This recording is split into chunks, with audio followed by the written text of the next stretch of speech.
այո, Ալիևը շատ լպիր, շատ լկտի ձևով սպառնում է մեր ինքնիշխանությանը, մեր այսօր գոյություն ունեցող այսպես չակերտավոր խաղաղ վիճակին, սակայն այդ խաղաղությունը Ալիևը ծածկում է որոշակի հումանիտար խոսքերով, ասում է ես ձեզ վառելիք կտամ, ես ձեզ ցորեն թողեմ տեղափոխել եւ այլ, բայց խոսք չգնա հանկարծ ձեր պետականության մասին, բայց համանadrությունը պիտի փոխեք անպայման բանակի մասին, սպառազինության, սահմանների պաշտպանության, իրավունքների, ինքնության, մնացած հարցերի մասին դուք պետք է լռեք, դրա մասին չպիտի բարձրաձայնեք, իսկ ձեր ապրելու, այսպես ասած, սահմանները դա այն չի, ինչը որ այս նախընտրական շրջանում բրոշկայի նման կպսրել են իրենց դոշին, ասում է դա կորոշի, մենք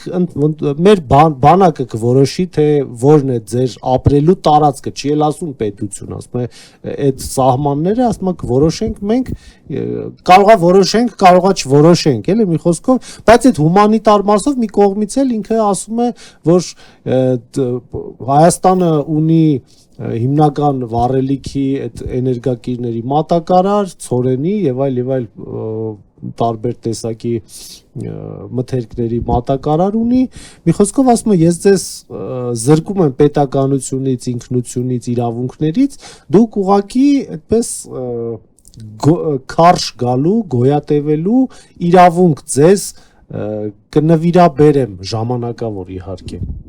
գերեզմանների համար տարածք ունենաք։ Սա թուրքական հայտնի մոտեցում է։ Ձեզ գերեզմանների համար դա էլ է բավարար։ Այս մոտեցումը ինչպես եղել է, այնպես էլ պահպանվում է եւ Ալիևը շուտով երևի դա ուղիղ տեքստով կասի։ Հիմի դեռ իր ուղիղ տեքստերը դրա ակնարկն են, որ գերեզմանների համար այս հայրենիքի այս տարածքն էլ է հերիք։ Շուտով, եթե այսպես շարունակվի, Ալիևը շատ ուղիղ տեքստով դա կասի, որ ձեններդ կդրեք, ես եմ իշխելու Նիկոլ Փաշինյանի ձեռամբ Հայաստանին, իսկ Հայաստանի տարածքը մնալու է այնքան, ինչքան որ ես կասեմ, որտեղ որ դուք գերեզմաններ կունենաք։